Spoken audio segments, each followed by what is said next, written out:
क्या आप जानते हैं कि महाकुंभ मेला सिर्फ एक धार्मिक आयोजन नहीं, बल्कि अध्यात्म, चमत्कार और हजारों वर्षों की संस्कृति का एक संगम है। लेकिन क्या यह आयोजन केवल एक स्नान तक ही सीमित है, या इसके पीछे छिपी है कुछ ऐसी कहानियां जो आपकी सोच से परे है? चलिए जानते हैं। महाकुंभ मेला एक भव्य और पवित्र धार्मिक आयोजन है।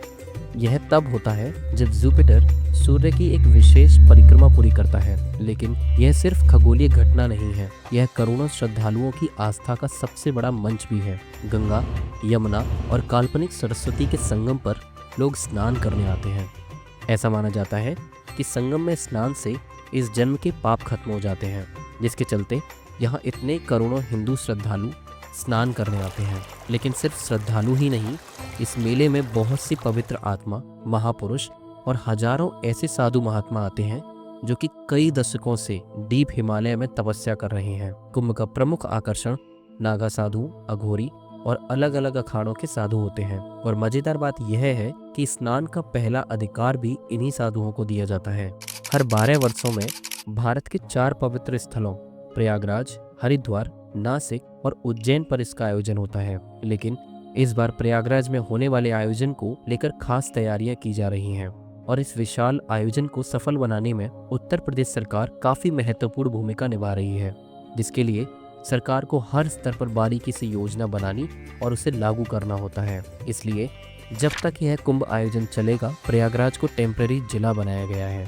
संस्कृत में कुंभ का अर्थ है कलश और मेला का अर्थ है लोगों का एकत्र होना। लेकिन इसकी कहानी कहाँ से शुरू होती है, आइए जानते हैं। कहानी की शुरुआत होती है राजा बलि के राज्य से, जहाँ दैत्य और राक्षस शक्तिशाली होते जा रहे थे। तब इंद्र और अन्य देवता ब्रह्मा जी के साथ विष्णु भगवान के पास मदद के लिए जाते हैं। विष्णु जी ने सभी देवताओं को असुरों के साथ मिलकर समुद्र मंथन की सलाह दी। समुद्र मंथन के लिए मंदरांचल पर्वत को मथनी और वासुकी नाग को नीति बनाया। नीति जो मथनी को चलाने के लिए काम आती है। और बताया जाता है कि जब समुद्र मंथन हो रहा था तो उसमें सबसे पहले हलाहल विष निकला। यह विष इतना विषैला था कि उसकी ज्वाला से समूचे ब्रह्मांड में हाहाकार मच गया। इस अत्यधिक विषैले प्रभाव को देखकर सभी ने मिलकर भगवान शंकर की प्रार्थना की। भगवान शिव ने अपनी साक्षात कृपा से विष को हथेली में लिया और उसे पी लिया। लेकिन उन्होंने उसे अपने कंठ के नीचे नहीं उतरने दिया, जिसके कारण उनका गला नीला पड़ गया। इस घटना के कारण ही भगवान शिव को नीलकंठ के नाम से भी जाना जाता है। समुद्र मंथन से अंत में अमृत का कलश निकला, लेकिन देवताओं और असुरों के बीच इस अमृत को लेकर युद्ध छिड़ गया। हालांकि देवता उस समय असुरों से कमजोर थे, तो भगवान विष्णु ने मोहिनी रूप धारण करके छल से असुरों से अमृत कलश लेकर देवताओं को उसका सेवन कराया, जिसके बाद देवताओं ने सभी असुरों को पराजित कर दिया। इसी दौरान अमृत की कुछ बूंदें प्रयागराज, उज्जैन, नासिक और हरिद्वार में जा गिरी, जिसके चलते आज इन्हीं 4 जगहों पर कुंभ आयोजित किया जाता है। कुंभ की मान्यता साल दर साल बढ़ती ही जा रही है, जिसमें सबसे खास लोग होते हैं साधु, जो अलग अलग प्रकार के होते हैं और सिर्फ कुंभ के समय हिमालय से बाहर आते हैं। लेकिन इन साधुओं की शक्तियां और कहानियां आपको हैरान कर देंगी। ऐसे ही एक साधु जिनकी बात आज हम इस वीडियो में करेंगे, त्रैलंग स्वामी, जो आंध्र प्रदेश के विजयनगर जिले में जन्मे थे। उन्होंने 280 वर्षों तक इस धरती पर विचरण किया।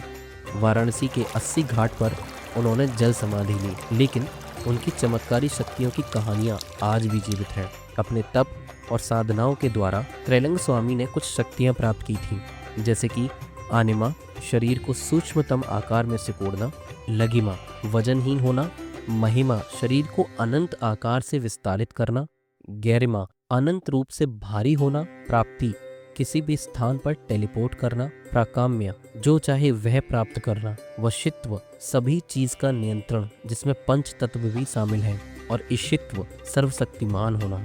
स्वामी त्रैलंग के जीवन के हजारों चमत्कार हैं जो हमें कई किताबों में पढ़ने को मिलते हैं, लेकिन उनमें से आज कुछ के बारे में हम बात करेंगे। एक बार रामेश्वरम के मेले में स्वामी जी उपस्थित थे। वहाँ एक मृत ब्राह्मण पड़ा हुआ था, जिसके चारों ओर भीड़ इकट्ठी थी। उस भीड़ का दुख और विलाप देखकर स्वामी जी ने अपने हाथ में थोड़ा सा गंगा जल लेकर उस मृत ब्राह्मण के ऊपर छिड़का, जिसके पश्चात वह ब्राह्मण जीवित हो गया।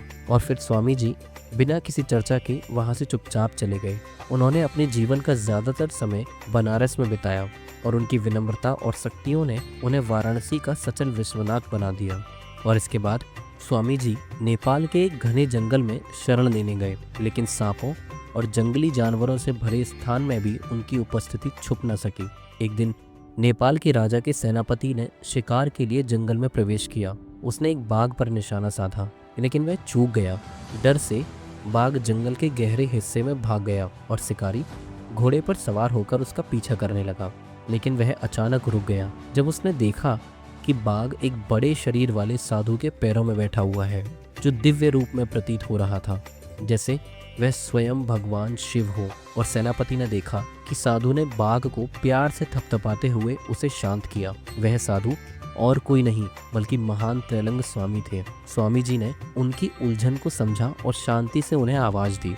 सेनापति श्रद्धा के साथ उनके पास गया और उन्हें नमस्कार किया।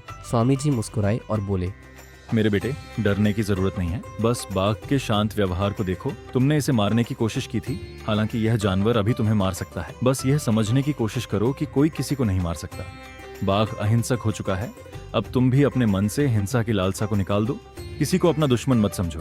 याद रखो, प्रेम से प्रेम उत्पन्न होता है। साहसी बनो और अब वापस जाओ।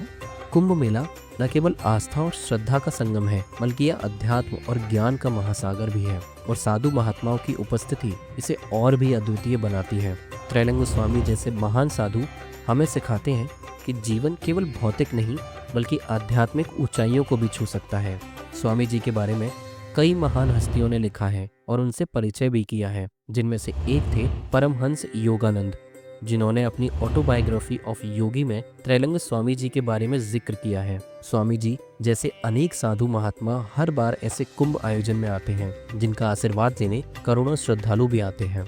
तो क्या आप तैयार हैं इस अद्भुत यात्रा का हिस्सा बनने के लिए? क्योंकि कुंभ मेला सिर्फ एक आयोजन नहीं, यह हमारी संस्कृति का जश्न है।